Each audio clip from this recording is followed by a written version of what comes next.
Olá, sejam bem-vindos ao Pod Eu Dev, um podcast sobre a neurociência na criação dos filhos. Eu sou a Graciele Azevedo, sou psiquiatra da infância e adolescência e mãe do Heitor.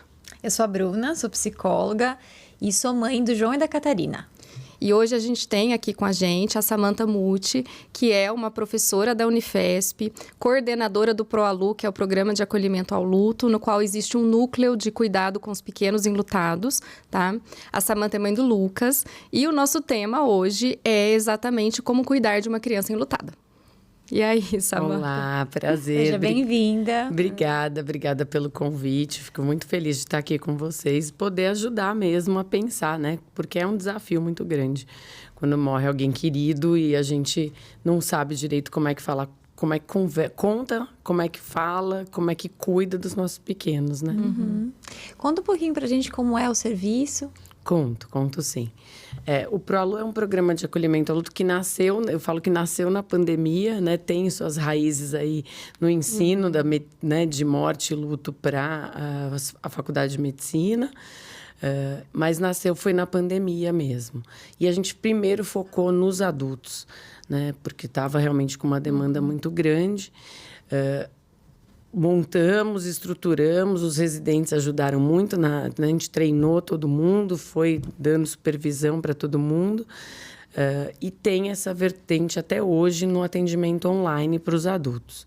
Mas a gente começou a ter demanda também dos pequenos, né? Principalmente os pais que sobreviveram, né? E que não sabiam como cuidar desses pequenos. Então, a gente começou ainda durante a pandemia no online. A gente foi vendo que tem ali algumas questões que a gente precisa ainda adaptar, que a gente está ainda vendo como é que a gente vai fazer. Estamos com um projeto aí para pensar numa plataforma para poder trabalhar a questão com os pequenos. Porque eles não sustentam tanto a atenção, né, no online. Mas a gente está com o ambulatório, que aí a gente abriu, né, assim que pôde começar a ter o presencial, a gente abriu o ambulatório que é no CAISM Unifesp, lá na Vila Mariana, e aí a gente atende tanto crianças de 3 anos a gente já atendeu, até adolescentes de 17. Um fez 18 no nosso ambulatório. E aí a gente terminou o atendimento, né? E aí ele já tinha 18, mas quando ele começou ele tinha 17.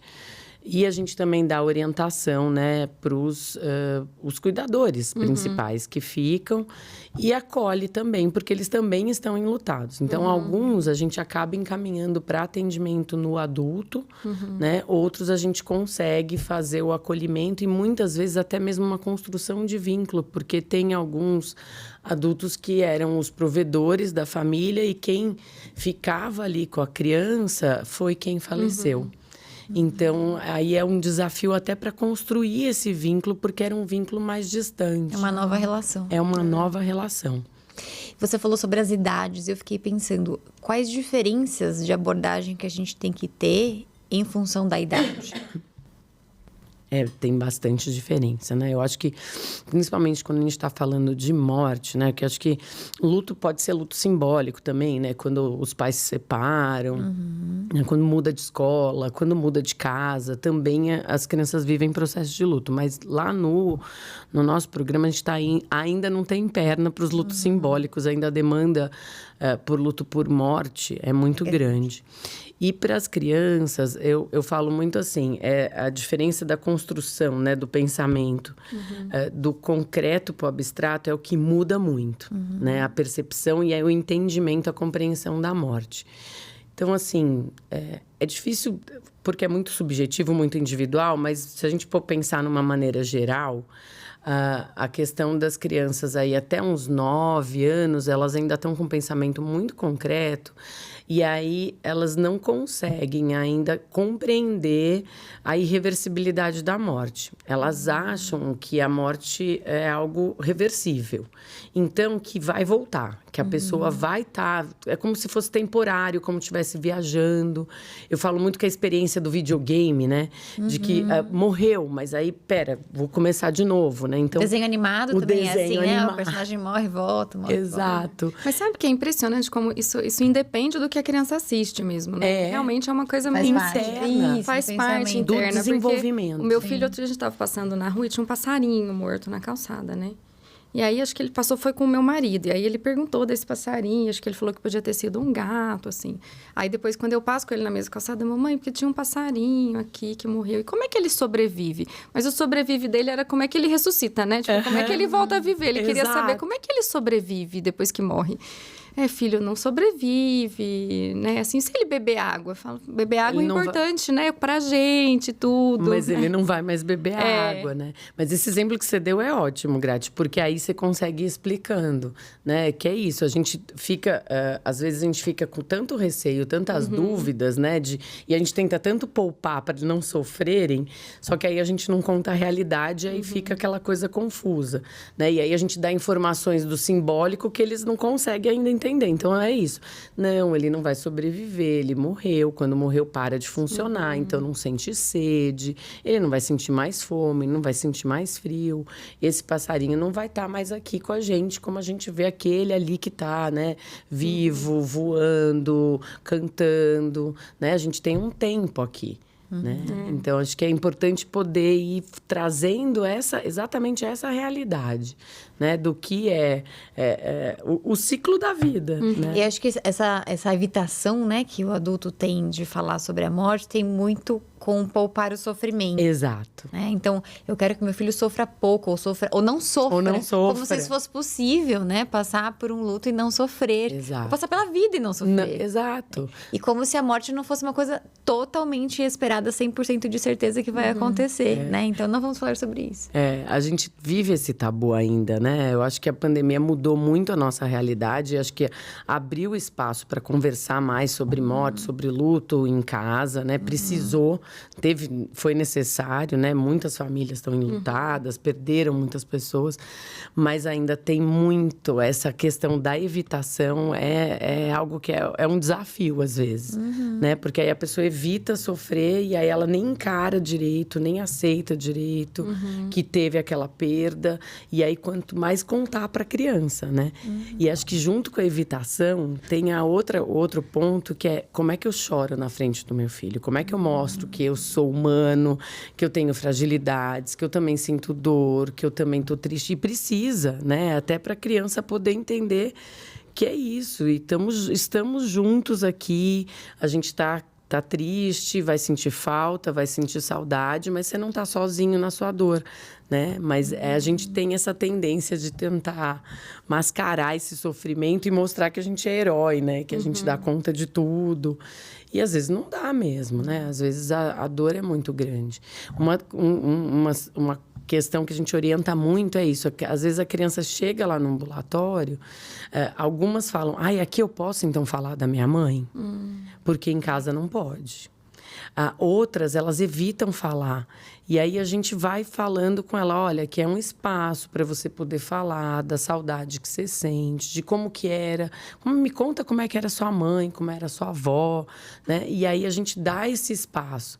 E aí a criança começa a falar, e aí a gente já começa a conversar com o familiar. Fala, como é que é em casa? Não, a gente evita falar, porque é muito triste, aí fica todo mundo chorando, eu fico angustiado, porque eu não sei direito como manejar isso, não quero que sofra, aí vai para a escola, começa a ter dificuldade na escola. Aí eu falei, então, mas o não falar não vai, né, diminuir a dificuldade na escola. Né? Pelo contrário, às vezes o falar, o poder desenhar, o poder brincar, o poder ler a respeito, ver um filme, conversar, isso ajuda muito mais, né? O não falar aumenta, né? Aumenta a fantasia. É aquela fantasia da criança, né? Exatamente. Exato. Eu vejo que talvez tenha uma relação também com uma angústia que a gente tem quando a gente vê alguém triste ou com algum problema, da gente tentar resolver.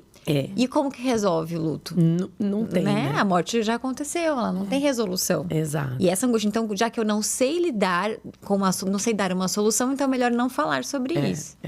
A gente teve no ambulatório recentemente uma criança que pequena, né, de 4 anos, então, além do pensamento concreto, ainda tem um pensamento mágico, né? Então, ela, né, ia fazer aniversário e ela falou que ela ia pedir de aniversário que a mãe voltasse. Ai, gente. E aí, a equipe inteira ficou ali angustiada, todo mundo querendo fazer uma festa de aniversário. Eu falei, gente, em outra situação seria terapêutico a gente fazer comemorar um aniversário com ela. Mas, nesse momento, ela vai precisar entrar em contato com essa dor, que ela vai fazer o pedido. A gente não vai dar essa resolução, você falou, por isso que eu lembrei. A gente não tem essa resolução, não tem como trazer essa mãe de volta. E não é fazer uma festa que vai ajudar. Pelo contrário, ela vai achar que, então, aqui é um espaço de festa e que ela não pode falar exatamente dessa dor. Então, ela vai precisar sentir essa dor, trazer essa dor, né? Pra gente poder aí sim, acolher, cuidar e aos poucos ir ajudando. Mesmo ela sendo pequena, de 4 anos, aos poucos ela ir entendendo, né? Que realmente não é o que a gente deseja que acontece, né? Não é o que a gente gostaria que acontece. E esse pensamento mágico, ele pode também vir de uma outra forma. Teve crianças que tinham brigado com o pai, um gurizinho tinha brigado lá com o pai, e o pai veio a falecer e ele chegou ali super culpado, porque ele brigou com o pai e quando foi dormir ele falou, que raiva, queria que ele morresse.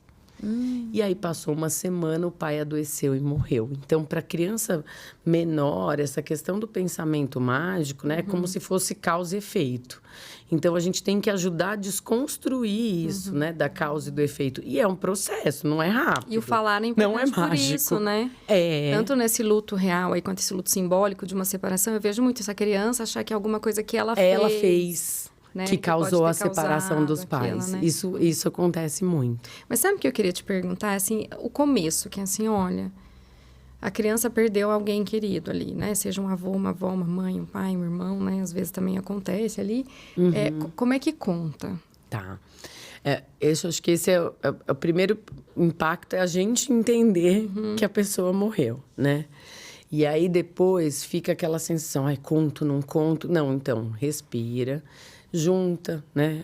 Pensa num lugar onde a criança se sente segura, se sente acolhida, isso é importante. E vê pessoas que ela também confia da família, porque caso você fique muito emocionado, né? Ter alguém da família que ela também confia, né? Ou, às vezes, ela gosta muito da professora, às vezes dá para pedir para a professora estar junto, ou se já faz terapia com a psicóloga, né? Mas é importante estar num lugar que ela esteja segura e esteja 1 ou 2 adultos, porque se um se emocionar muito, o outro continua ali dando conta, né? Dando continuidade. E, de preferência, o adulto que vai ser a referência dela, né? A figura de apego, ou que já é, ou que vai ser a figura de referência dela, que vai trazer segurança para ela. Que possa ir contando, né? E aí contar mesmo. Falar, olha, aconteceu algo, eu tô muito triste, eu queria muito poupar você, porque geralmente é aí que tá a dor, mas eu não consigo e a gente vai ter que conversar sobre isso, né? Então, aí você já prepara o terreno. Preparou, aí você vai falar. Adoeceu, aconteceu, né? Você dá uma historiadinha, aconteceu, aí foi no hospital, ou foi uma morte abrupta e conta, né? Mas, assim, o que eu falo é assim, não precisa entrar em detalhes, né? Principalmente detalhes mais difíceis até, e que podem gerar milhares de dúvidas e serem perturbadores para a criança. Acho que o importante é informar que a pessoa morreu, né? E entender o que ela está entendendo sobre isso. Que aí você conta que a pessoa morreu e aí você fala, e o que você entende disso, né? Aí ela vai trazer 1000 perguntas. Vão ter perguntas que você vai conseguir ir respondendo. Quanto mais claro, sensível, né, e objetivo você puder ir dando as informações, parou de respirar, o corpo não funciona mais, ela não sente mais frio, não sente mais calor, não sente mais dor, mas a gente não vai ver mais. Né? A gente vai ficar com a saudade, a gente vai ficar com o vazio, a gente vai sentir falta e a gente vai poder lembrar de momentos que a gente teve com ela, de histórias, de coisas que foram muito especiais, situações que foram muito especiais pra gente. Eu tô muito triste, eu sei que você vai ficar. Se a criança chorar. Se puder, né, tiver espaço para acolher mesmo, fisicamente, de abraçar, de falar, eu tô aqui junto. Às vezes, na sequência, a criança pergunta, que acho que essa é uma das perguntas muito difíceis que a gente escuta dos cuidadores. Mas você também vai morrer? Né? E a gente sabe, como você falou, é uma certeza, todos nós vamos. E aí, eu não posso mentir porque eu estou trabalhando ali, eu tenho que dar sustentação para ela poder crescer e se sentir confiante. Então, você não vai mentir, não, eu não vou morrer. Não, mas aí você fala, pretendo estar aqui com você. Eu falo sempre isso. Pretendo estar aqui com você a maior parte do tempo, e eu estou aqui, o que você quiser conversar, eu não vou sair de perto, eu vou estar junto com você. Vão ter coisas que a gente vai viver daqui para frente, que vão ser mais desafiadoras, que vão ser mais difíceis, mas eu vou estar junto, né? E aos poucos, ir mostrando para essa criança que você vai estar presente, que a rotina dela vai continuar, né? E se forem tendo mudanças, aos poucos, e sempre falando com a criança. Eu acho que é bom abrir esse espaço de conversa, sabe? Da criança poder tirar dúvida, poder falar, poder trazer as fantasias. E vão ter perguntas que a gente não vai saber responder. E aí, acho que é importante a gente virar e falar, olha, eu vou pesquisar junto, vamos olhar, vamos perguntar, eu não sei. Para quem que a gente pode perguntar, né? Eu lembro de uma criança falar, vamos perguntar para a Alexa, né? E aí eu falei, vamos perguntar para a Alexa, até mesmo em terapia.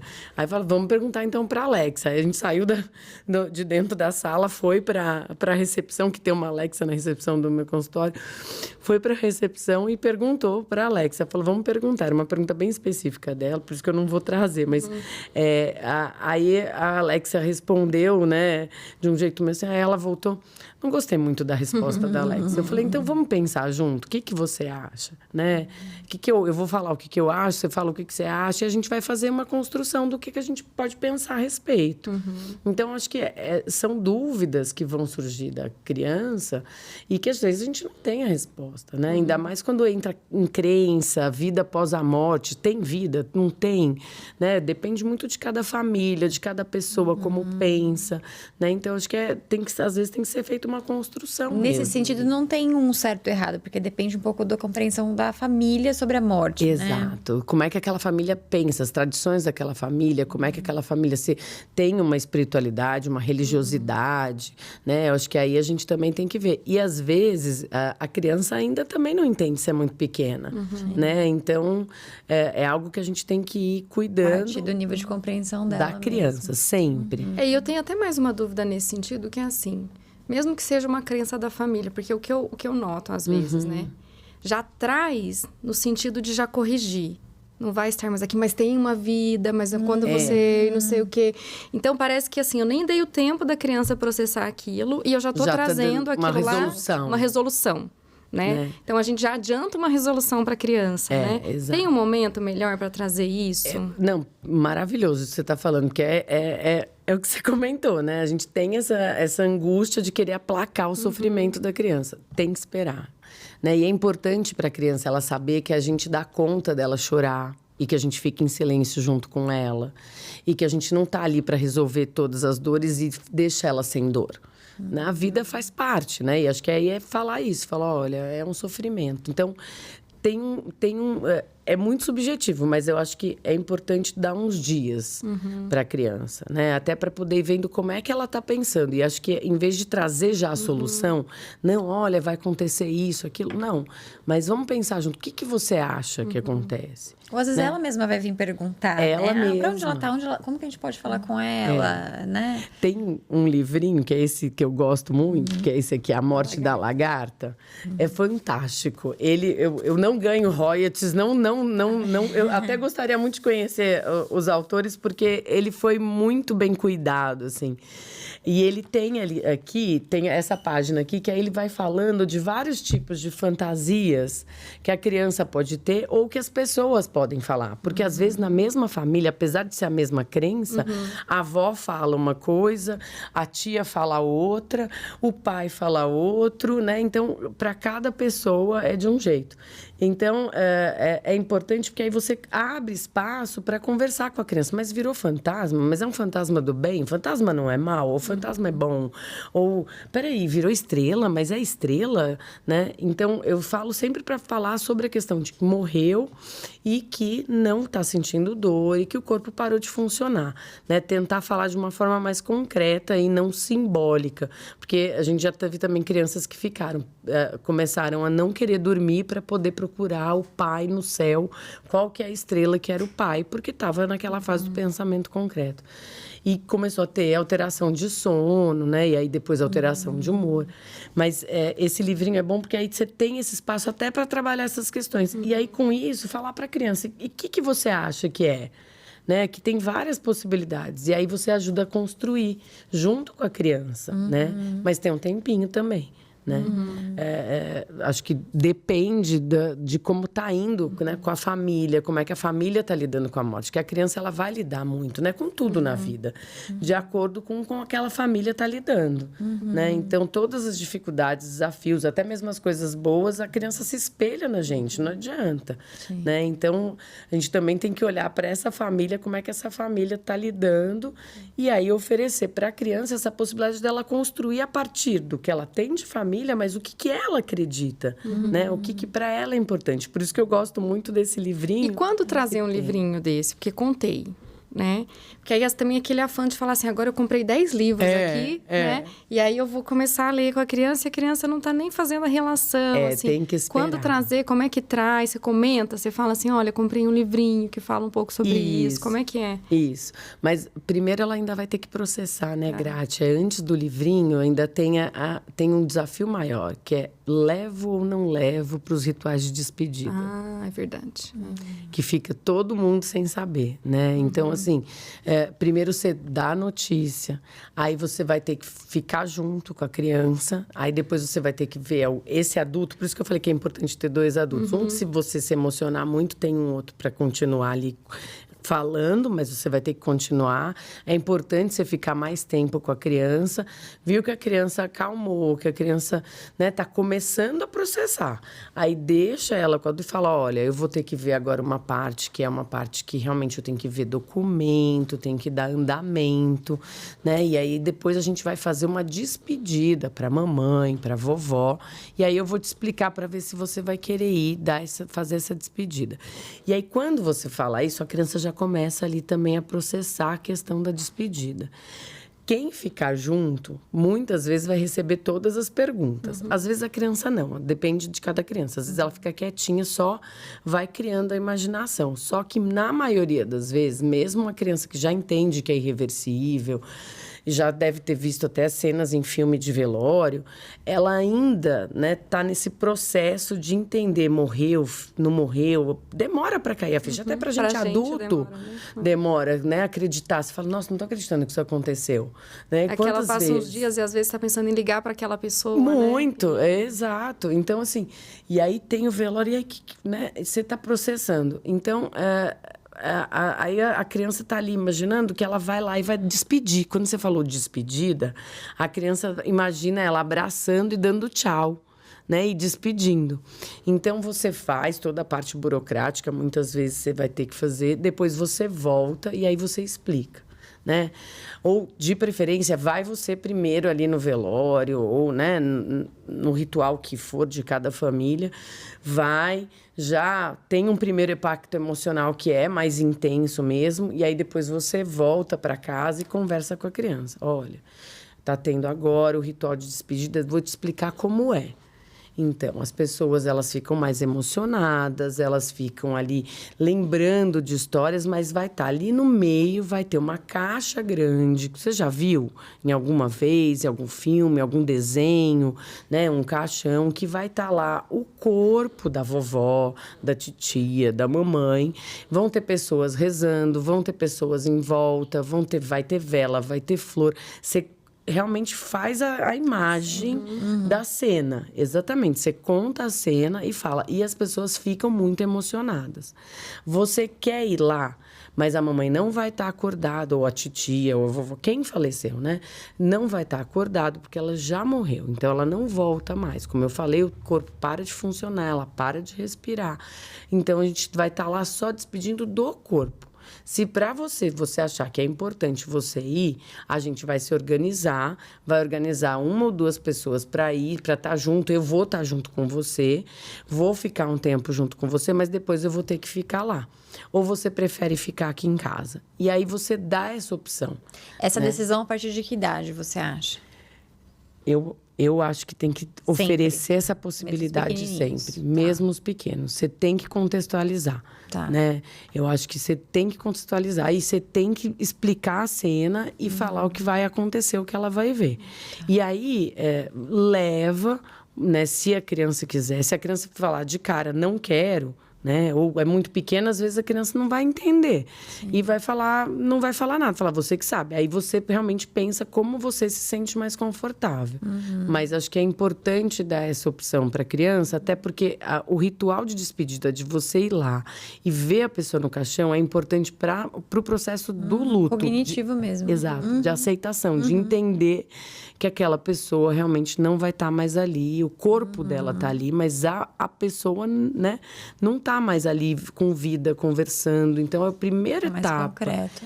É concreto e a gente precisa, adulto precisa, imagina criança. Sim. Então, poder oferecer essa possibilidade, e aí é isso. Tem que ter alguém que vai poder, se a criança quiser só ir lá olhar e sair, né? Ou se a criança às vezes chega, vê tudo aquilo e não quer chegar perto do caixão também. Também tem que respeitar, né? Então, é alguém que tem que ter um vínculo mais forte com essa criança para poder ter essa possibilidade. E, de repente, levar, né, a criança embora.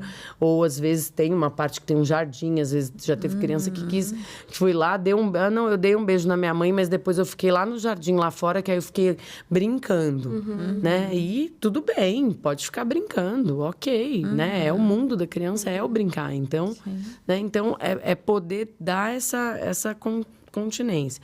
E acho que é importante explicar os rituais, né? Porque tem famílias que vai ter a referência da igreja, né? Que vai lá rezar, né? O pastor, o padre, enfim, o guia, o mentor espiritual que vai lá rezar. Vai ter pessoas que vai ser cremação, né? Então, no crematório, como é que funciona, né? Então, são coisas que são importantes a gente ir contextualizando para a criança. Então, o caixão vai baixar, né? Não vai ficar ali. Ou então, a gente depois vai lá e aí vai colocar o caixão. E aí, explicar para a criança. Esqueci de apertar.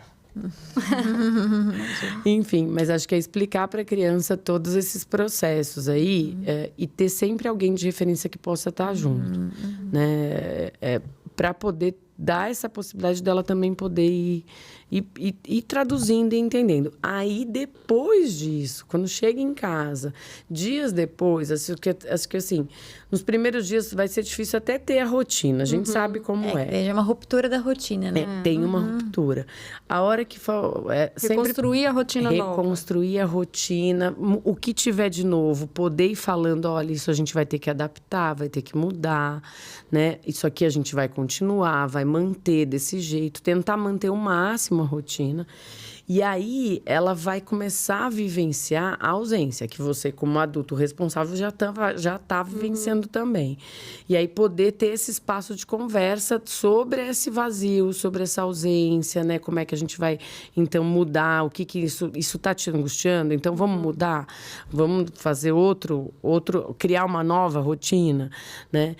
Aí, o livrinho começa a entrar. Aí é bacana dos livrinhos entrarem, né? Que aí você começa a ajudar. E aí não é uma enxurrada de livros. Às vezes você pega um livro, né? E vai com ele 1 mês, 2, 3 meses, só com um. Que às vezes a criança precisa ler e reler e falar a respeito. Pra ela, é um livro sobre isso. Isso, né? Não vou aparecer do nada, de repente aparecer um livro aqui que eu tô lendo, só vou falar. Vou falar. Vou te trazer, tem um livro aqui que vai falar sobre o processo de morte, sobre o processo de luto, que é o que a gente está vivendo. Tá? Vai ser muito próximo do que a gente está vivendo. Vamos ler junto, vamos ver junto, né? Eu acho que é muito importante. Eu tenho 1 milhão de dúvidas aqui na minha cabeça. Também. Mas eu queria voltar num ponto, que quando você comentou sobre a criança pode perguntar para você se você também vai morrer. E aí, é aquela coisa, eu não posso mentir, né? Isso. Porque a mentira traz consequências negativas também, mas ao mesmo tempo, é um momento em que a criança, especialmente quando a morte não é de alguém idoso, de que pode morrer em qualquer idade, a qualquer momento. E isso, ela já está vulnerável, então aumenta a chance dela ficar se sentindo muito mais vulnerável, né? Não, e você pensa, você foi falando, eu lembrei de um caso de uma menininha que perdeu o irmão mais novo, né? E foi também por uma situação abrupta, não foi que teve um processo de adoecimento. Porque quando tem ainda um processo de adoecimento, por mais sofrido que seja para toda a família, a gente vai fazendo, né, um luto, a gente vai se preparando, a gente vai fazendo, né, um luto que eu falo que é em etapas, parece, né? A gente vai vendo as perdas acontecendo, né? A gente acaba conseguindo lidar de alguma forma um pouco melhor. Quando é abrupto, né? Um acidente, né? Uma criança que estava brincando, todo mundo brincando, e a criança caiu e enfim, veio a morrer, né? E aí, com as crianças vendo, então tem a questão da cena traumática, né? A gente fica preocupado de como é que as crianças que estavam ali envolvidas do prédio, como é que elas vão lidar, né? Então, gera uma comoção.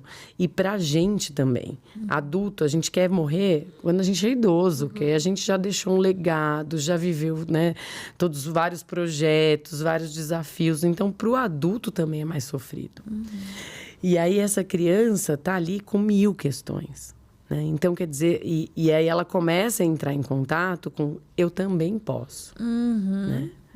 Então, é um processo que você concorda que vai ter que ser mais cuidado? Sim. Que aí todo mundo me pergunta, mas aí, então, nesses casos, precisa de terapia? Eu não sei se precisa, né? Não sei se precisa, mas acho que precisa de uma orientação para essa família, precisa de um cuidado, né? Precisa estar atento a essa criança, o que ela vai manifestando. Uma das coisas que a gente vê muito em situações assim é a questão do controle dos esfíncteres, que às vezes a criança já tem, né? Ela já consegue fazer xixi e cocô no lugar certo. Né? Regride. Ou ela segura mais. Né? A gente teve uma criança que ela começou a segurar. E aí ela não ia no banheiro. De jeito nenhum. Ou, no máximo, só falava... Vai ter que pôr fralda. 5 anos. Vai ter que pôr fralda. Eu não vou no banheiro mais. Né? Porque no banheiro pode ir para o mundo dos cocôs. O mundo dos cocôs pode ter a ver com esse mundo dos mortos, onde estão as pessoas. Então, tem milhares de fantasias. E é individual, é de criança para criança. E aí, tem crianças que realmente a gente precisa cuidar mais, né? Às vezes, a gente consegue cuidar, né? A família consegue ir se organizando, conversando mais, abrindo espaço. E consegue cuidar. E não precisa de um terapeuta, de um psicólogo, né? Mas... tem vezes que o processo vai ficando mais difícil, porque está todo mundo muito machucado, né? Dói demais, né? Sentimento de impotência, sentimento de abandono, sentimento de culpa, sentimento de raiva, né? Você questiona...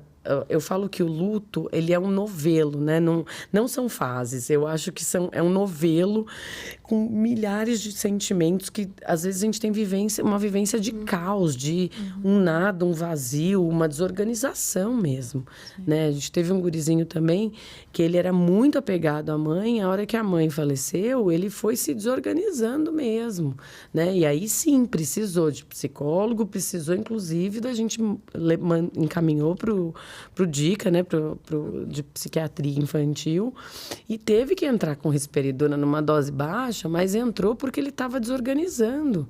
Ele estava começando a achar que todo mundo estava olhando para ele, ele começou a ficar mais persecutório, ele começou a ter fantasias de que ele ia morrer a qualquer momento e que nada, mesmo a família, né, tentando sustentar, tentando organizar, dando rotina, dando cuidado, o pai deixou de trabalhar para poder ficar com o gurizinho e mesmo assim não dava conta, né? Então, é muito individual. O processo de luto é muito individual, porque eu falo que tem várias várias coisas que influenciam, vários fatores, mas eu acho que o que mais influencia é a qualidade da relação com aquela pessoa que você perdeu.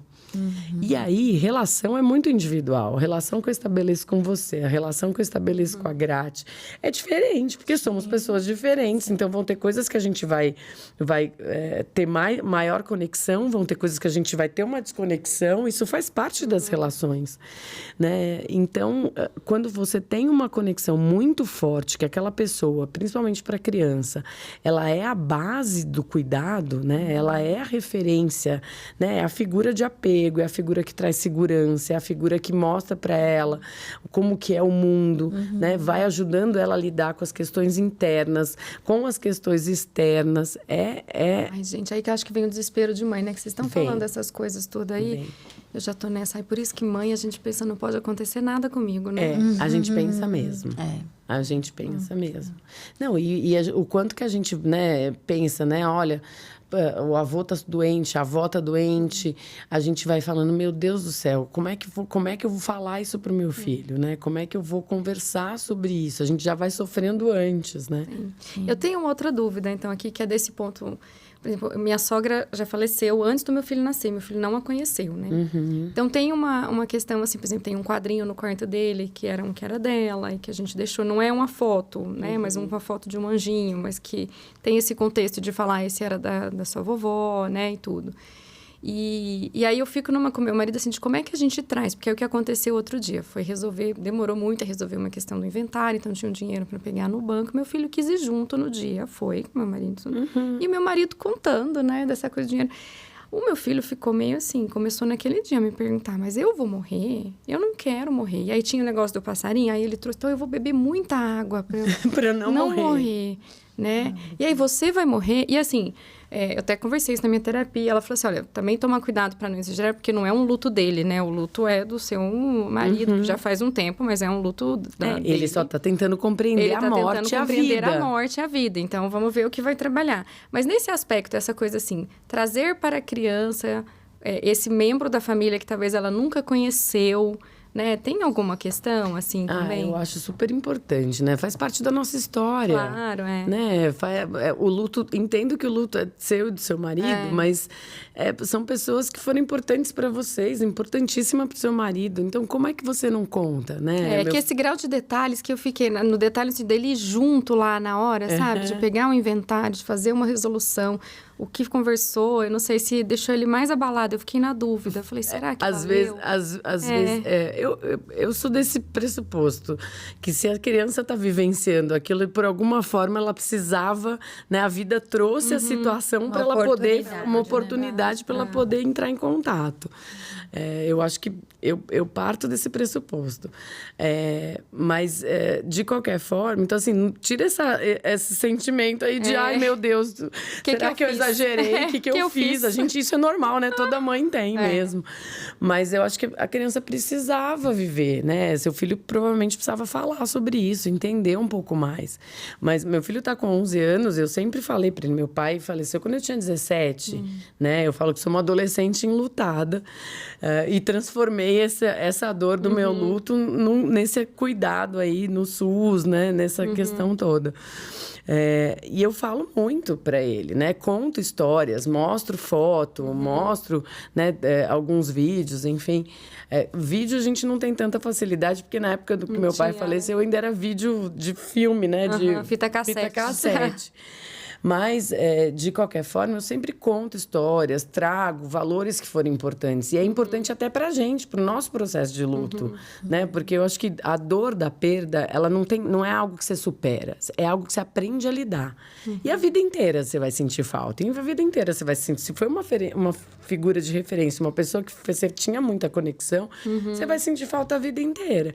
Então, é poder falar até sobre isso. Falar, olha, eu sinto falta da vida inteira. Mas eu lembro lembro, né? Não tô te contando isso, meu pai falava isso, eu penso assim, meu pai pensa assado. Tem coisas que eu conto que eu penso muito parecido, ainda com coisas que meu pai falava, e tem coisas que eu penso muito diferente. E aí eu conto, eu mostro foto da minha avó. Minha avó foi a pessoa que me ensinou a ter crença espiritual, né? Eu rezo e ensinei meu filho a rezar por conta disso. Minha esposa não acredita de forma alguma em rezar, essas coisas. Agora que ela está começando a se conectar um pouco com a espiritualidade, mas era uma coisa que a gente conversou antes até de ter o Lucas, né? De entrar no processo de adoção, a gente falou, olha, para mim isso é muito importante porque é um valor da minha família. Ela falou, não, tudo bem, você pode ensinar ele a rezar, mas você vai ter que também dar a liberdade dele. Eu falei, não, lógico, dele, se ele não quiser, se ele não acreditar, ele seguiu o caminho dele. Mas eu ensinei. Né? Então, ele pequenininho sabia rezar Ave Maria, Pai Nosso. E pra gente, esse ritual é um jeito de a gente se conectar com a nossa ancestralidade, com a nossa história. Então, você tem que contextualizar. Você tem que contextualizar de que faz parte da sua família, é da sua origem, é da minha origem, faz parte... É um legado que a pessoa deixou e que isso é importante. E eu penso né? aqui que talvez é até uma forma, assim, não de antecipar, né, o sofrimento da criança, mas de ela compreender, né, esses temas, porque às vezes também pode acontecer o contrário, de uma família que fala assim, não, a gente não fala da minha mãe, faleceu, não vou falar porque não vou trazer esse tema, né? Exato. Não quero colocar um fantasma aqui. E a gente se cala sobre o que é pior, que é essa pior. Coisa. Então, se a pessoa morreu, a gente esqueceu, ela não existe mais, Exato. né? Então, talvez essa... E o quanto que é importante resgatar, né, Grati? Eu acho super importante, né? Ele vai se construindo e sabendo que a vida tem limites mesmo, que vai ter frustrações, vão ter decepções. A gente vai preparando para a vida, né, os filhos. Samantha, você trouxe esse monte de livro de terapeuta infantil, né?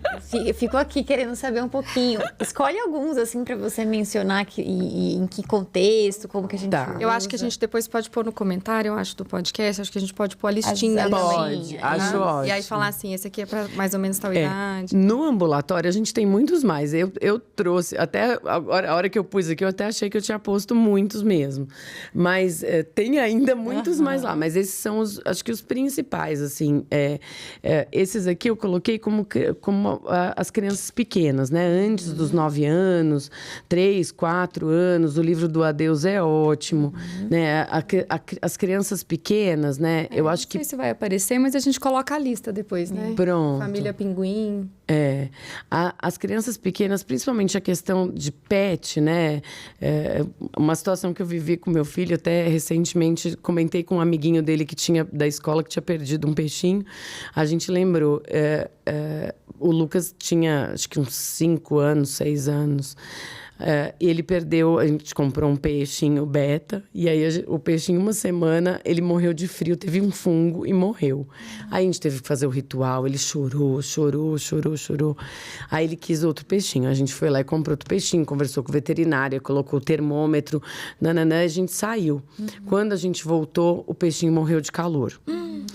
E aí, ele chorou de novo, né? E aí a gente foi, fez todo o ritual, pôs numa caixinha, enterrei no prédio da minha mãe. Enfim, rezamos pro peixinho. E aí ele falou, mamãe, eu não quero mais peixe. Eu falei, por quê? Porque os peixes morrem muito fácil. Eu quero, na verdade, um gato, porque o gato tem 7 vidas.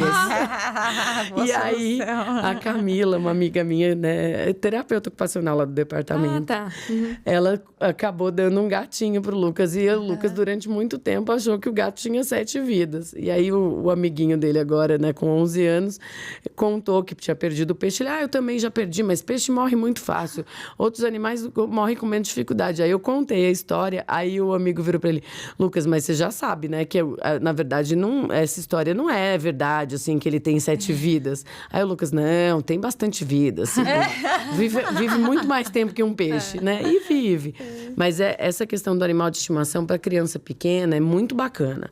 Em todos os sentidos. Acho que ensina afeto, responsabilidade, né, o cuidado, o poder estar junto. junto, né? Eu acho que ensina tanta coisa. Mesmo o conceito de ciclo da vida, né? É sensacional. Eu acho que isso é super importante. Aquela sementinha, né, que a gente faz, o feijãozinho, aquilo também é bem importante. Você falou do ciclo da vida, lembrei, para criança Também pequena. pensei em planta, a hora que falou. Falei, Porque é bacana para poder ir mostrando que é um ciclo mesmo, né, que acontece. Ó, esses aqui para adolescente. Esses Esse são aqui eu mais acho para adolescentes. Triste. Eles A gente são, lê, porque né? a realidade é triste, né, da perda, dói. Com Harvey, Aqui como são livro vários invisível. contos que eu acho que é bacana porque tem vários contos.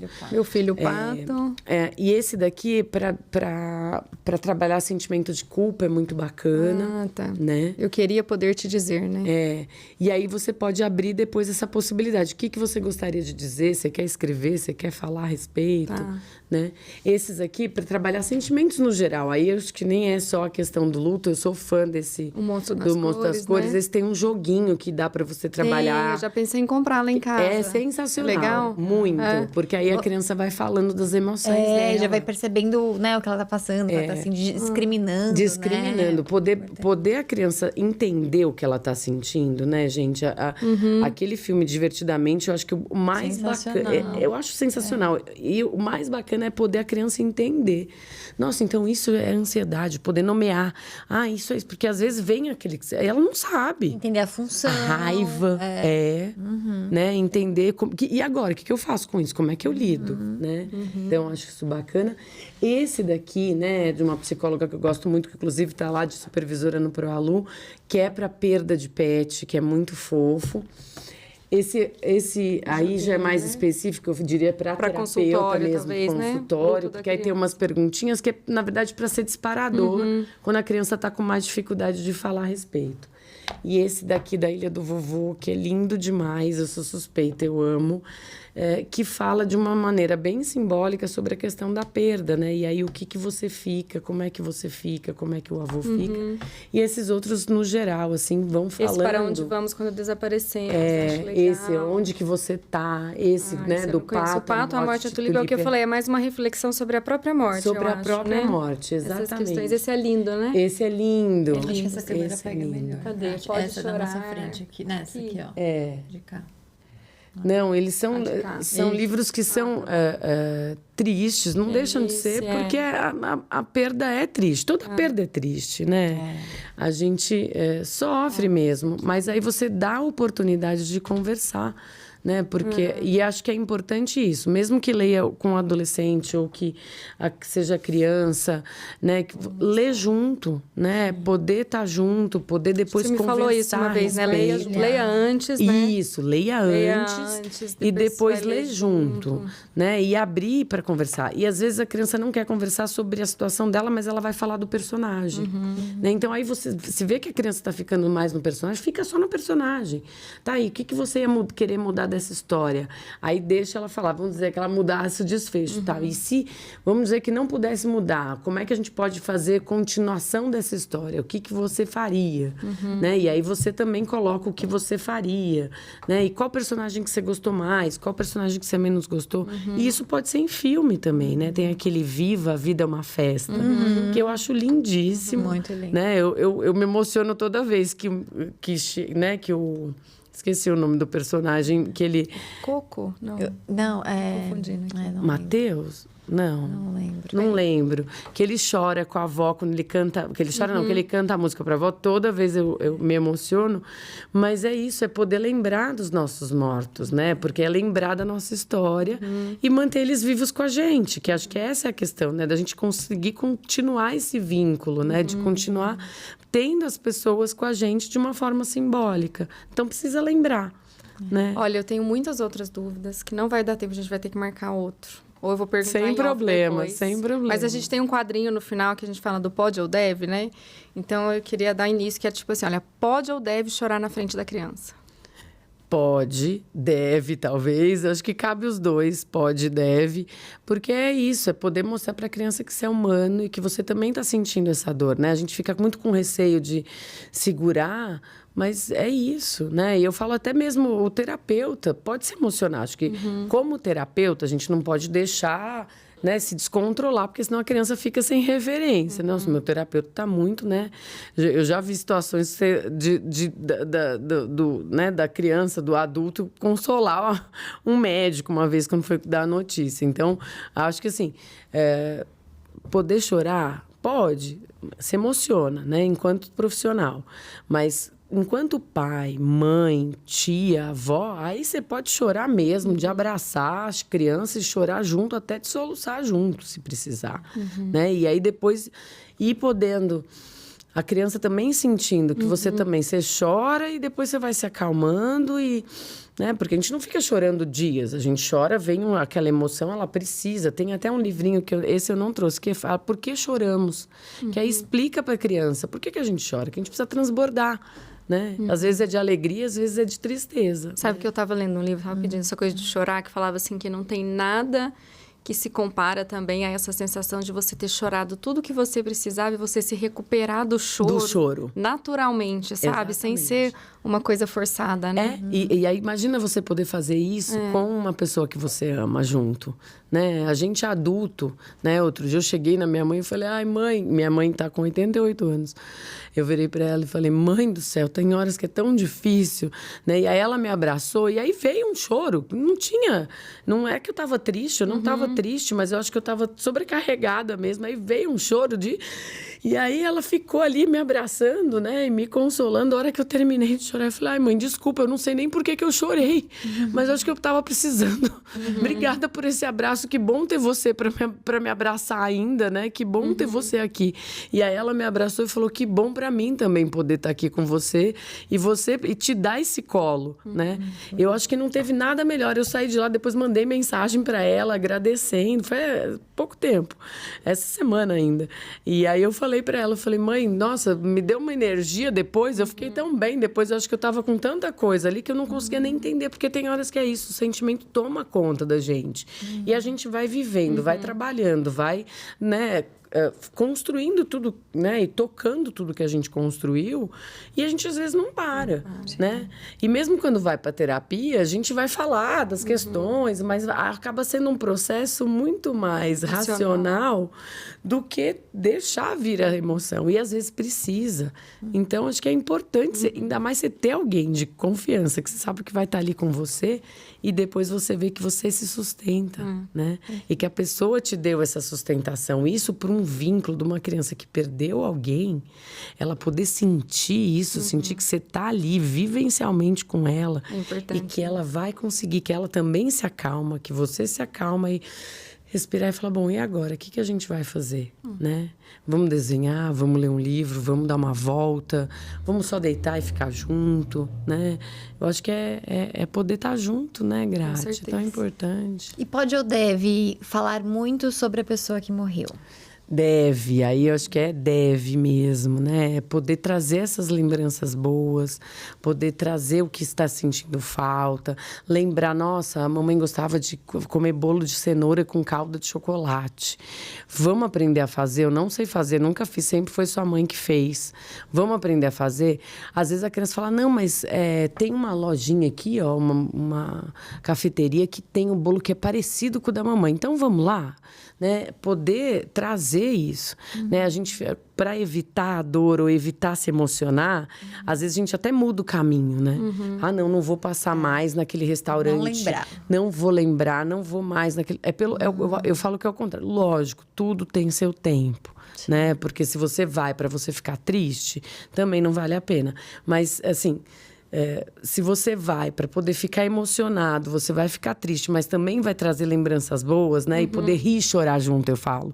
Né? Eu lembro de uma família que contou isso. Nossa, a gente foi num restaurante que a gente ia todo domingo, foi todo mundo, e aí, quando a gente percebeu, sentou todo mundo, e o lugar onde, né, a avó sentava, ninguém sentou. E aí ficou um tempo em silêncio. E aí chegou o garçom, posso trazer? O que vocês vão querer hoje? Não sei o quê, não sei o quê. E aí o garçom virou, uai, cadê a dona fulana? E aí que todo mundo começou a chorar. E aí o garçom olhou, meu Deus! E o garçom saiu. porque o garçom também foi chorar, porque era uma tradição da família, sabe aqueles restaurantes que a gente vai, a família inteira conhece, sabe a história, cumprimenta, já sabe até os pratos, né? E aí veio aquela emoção, aí depois o garçom voltou, olha, você me desculpa, mas eu tive que sair para chorar. E aí, né, uma pessoa levantou, abraçou ele e falou, não, obrigado, acho que a gente precisava vir aqui, saber que a gente pode vir aqui, que vocês vão entender a nossa dor, né? Que eu acho que esse sentimento também, né, de não quero compartilhar minha dor, porque senão as pessoas não vão entender, né, que eu ainda tô triste, já passou tanto tempo e eu ainda tô triste, porque é isso, a dor do luto, ela tá presente às vezes anos depois. Não tem jeito, é a falta, é a ausência, né? Então, não tem um tempo, né? E aí foi super acolhedor, que eles conseguiram depois estar ali e conseguiram ir. Eles não voltaram com a mesma frequência, mas conseguiram voltar aí, né? E lembrar das histórias, e lembrar da pessoa. Nossa, muito obrigada. Nossa, maravilhoso. Que assunto, assim, essencial. Eu quase chorei algumas vezes no meio do podcast.